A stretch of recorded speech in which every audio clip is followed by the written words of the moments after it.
भगदड़ को लेकर सदन में चिल्ला रहे अखिलेश को बसंत पंचमी पर महाकुंभ की रौनक हैरान कर देगी।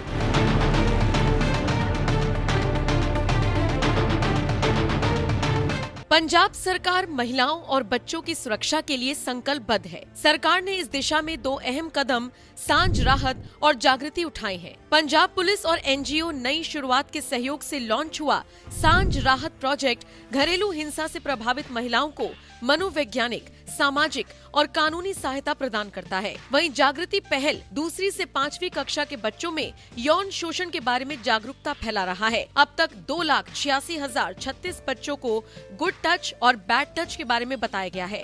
15,753 स्कूल स्टाफ और सुरक्षा कर्मियों को बच्चों के खिलाफ किसी भी प्रकार के यौन शोषण की सूचना अंडर सेक्शन 1921 पॉक्सो एक्ट 2012 के तहत तुरंत अधिकारियों को देने की जिम्मेदारी दी गई है। ये सब पंजाब सरकार की प्रतिबद्धता और समाज के हर वर्ग की सहभागिता से संभव हो रहा है।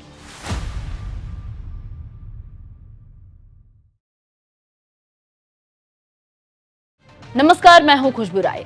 जहां एक तरफ भगदड़ पर सियासत गरमाई हुई है, विपक्षी दल श्रद्धालुओं की चिता पर अपनी राजनीतिक रोटी सेकने के फिराक में थे, वहीं दूसरी तरफ योगी के तगड़े एक्शन से महाकुंभ की रौनक लौट आई है। बसंत पंचमी के अवसर पर अपने अचूक फैसलों से योगी ने एक बार फिर साबित कर दिया कि जब धर्म की बात आएगी, सनातन की बात आएगी, देश हित जनहित की बात आएगी, तो योगी आदित्यनाथ से आगे और बेहतर कोई नहीं हो सकता।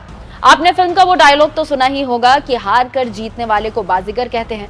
वैसे ही मौनी अमावस्या की अमृत स्नान में हुई चूक को सुधार कर बसंत पंचमी के अमृत स्नान के लिए सब कुछ व्यवस्थित करके योगी ने दिखा दिया कि वो बाजीगर है। अब यह सफल आयोजन कहीं ना कहीं विपक्षियों की राजनीतिक रोटी को जला रहा होगा। देखिए, महाकुंभ से बसंत पंचमी के अमृत स्नान पर आई ये भव्य, दिव्य और अलौकिक तस्वीर।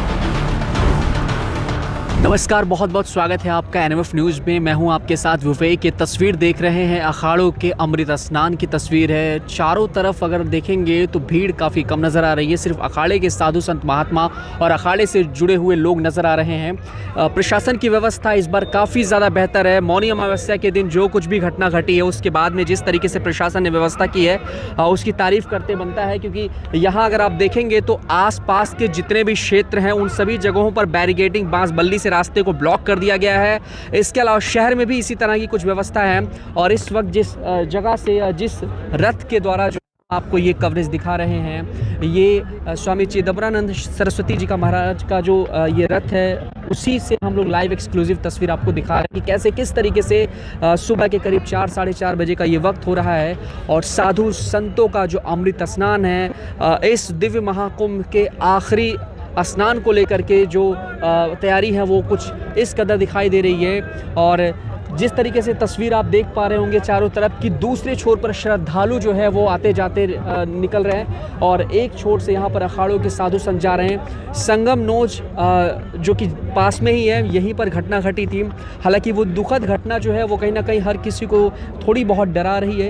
यही वजह है कि उसका असर कहीं ना कहीं थोड़ी बहुत भीड़ पे भी देखने को मिल रहा है, क्योंकि व्यवस्था भले ही बेहतर हुई प्रशासन की तरफ से, लेकिन लोगों के जहन में जो डर बसा है वो कहीं ना कहीं यहाँ पे भी साफ तौर पर देखने को मिल रहा है। लेकिन प्रशासन की व्यवस्था इस बार काफ़ी बेहतर है। और अगर आप सभी लोग भी स्नान करने के लिए आ रहे हैं तो यकीन मानिए रात 12 बजे तक बसंत पंचमी के दिन आप आराम से स्नान करिएगा। आपको किसी तरह की कोई भी परेशानी तकलीफ नहीं होने वाली है। और ये व्यवस्था है योगी सरकार की। जो लोग भी सवाल खड़े कर रहे थे, जो लोग भी इस तरह की बात कर रहे थे कि प्रशासन की लापरवाही, आला अफसरों की लापरवाही से ये घटना घटी है, तो आपको बता दें कि इस तरह की जो भी बातें कही गई थी वो इस स्नान में पूरी तरीके से झूठ साबित होती हुई नज़र आ रही हैं। बात करूं तो जितने भी शहर के आसपास के रूट हैं, अलग अलग ज़िलों से जो भी कनेक्ट हो रहे हैं, वो 15-20 किलोमीटर पहले ब्लॉक कर दिए गए हैं। सभी गाड़ियों की पार्किंग अलग अलग रूट्स पर, अलग अलग जगहों पर निर्धारित की गई है। वीवीआईपी एंट्रीज़ के जो पासेज हैं वो 4 तारीख तक पूरी तरीके से ब्लॉक कर दिए गए, बंद कर दिए गए हैं। चाहे कितने भी बड़े या वीवीआईपी हों, आप अंदर प्रवेश नहीं कर सकते। 2 पहिया वाहनों का प्रवेश है वो भी आज बसंत पंचमी के दिन जो है पूरी तरीके से बंद कर दिया गया है।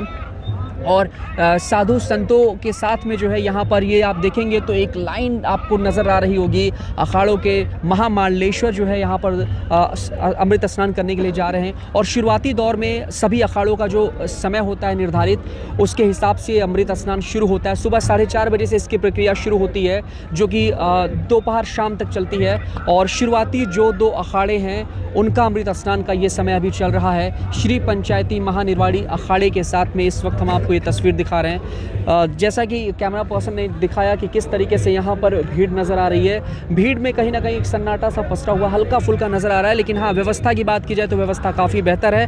पीपा पुलों को पूरी तरीके से ब्लॉक कर रखा गया है और कुछ पीपा पुल हैं जिसे आने जाने के लिए खोला गया है। साधु संतों के स्नान के बाद ही जो है यहाँ पर आम श्रद्धालु आ सकेंगे। और एक अच्छी चीज़ जो कि मैंने देखी अभी तो ये है कि जो अखाड़े की लाइन है, इस अखाड़े की लाइन में एक भी आम पर्सन नज़र नहीं आ रहा है। साधु संत के साथ में जो भी अखाड़े से जुड़े हुए लोग हैं, प्रेस वाले हैं या फिर इस महाकुंभ से जुड़े हुए कर्मचारी लोग हैं, वही इस लाइन में नज़र आ रहे हैं। इसके अलावा किसी थर्ड पर्सन का या कोई बाहरी व्यक्ति जो है इस अखाड़े की लाइन में प्रवेश बिल्कुल भी नहीं कर पाया है। तो इस तरीके से ये व्यवस्था काफ़ी ज़्यादा बेहतर है और चीज़ें जो है वो कहीं ना कहीं एक बार फिर से वापस आती हुई नज़र आ रही है। वो रौनक वापस आता हुआ दिखाई दे रहा है और वो खुशी जो है वो नज़र आ रही है। भले ही 3 दिन बीत चुके हैं घटना को, लेकिन कहीं ना कहीं अब चीज़ें धीरे धीरे बेहतर होनी शुरू हो गई हैं। तो चारों तरफ से आपने वो फुटेज देखी, चारों तरफ से वो अपनी तस्वीर देखी जो ये बयां कर रही हैं कि बीते हुए पलों को, बीते हुए जो गम थे, जो भी तकलीफ़ें थी, उन्हें भुला करके यहाँ पर एक बार फिर से माँ गंगा की शरण में हर कोई आने की तैयारी में है। अलग अलग जगहों से आने की तैयारी में है। 10 करोड़ से 11 करोड़ का आंकड़ा उस दिन सामने आया था जब अमृत स्नान हुआ था घटना के बाद भी, लेकिन आज की बात की जाए तो करीब 3 से 4 करोड़ के आसपास अनुमान है कि इतने लोग अमृत स्नान करेंगे। तो फाइनली ये आखिरी अमृत स्नान है इस महाकुंभ, दिव्य कुंभ, अलौकिक कुंभ और 2025 के इस 144 वर्षों के सबसे बड़े महाकुंभ की ये तस्वीर हमने आपको दिखाई। कैमरा पर्सन आशुतोष के साथ मैं विवेक।